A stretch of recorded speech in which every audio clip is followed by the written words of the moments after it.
when performing ghusl, we begin with the intention and then saying from the heart, Bismillah, and then we wash our hands and intimate areas, right? So after that, we perform wudu.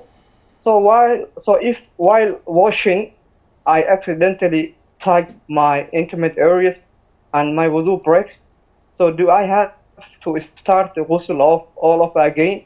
Also, Okay. is it acceptable to perform wudu after completing ghusl?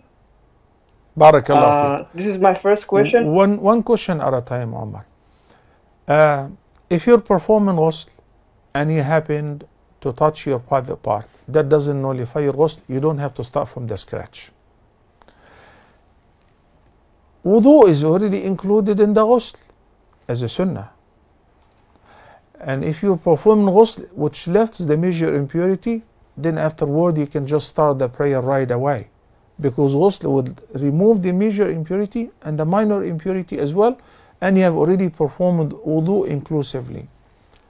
If you happened to touch your private after performing ghusl, it will nullify your wudu, not your ghusl.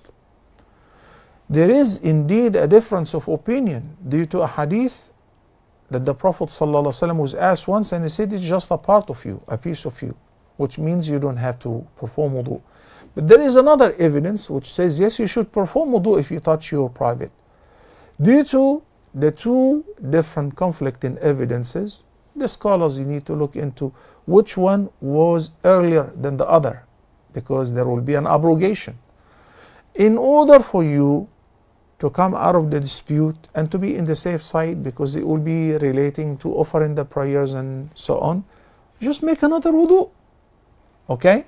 So there are two different opinions whether touching one's private part would nullify the wudu or not by the palm.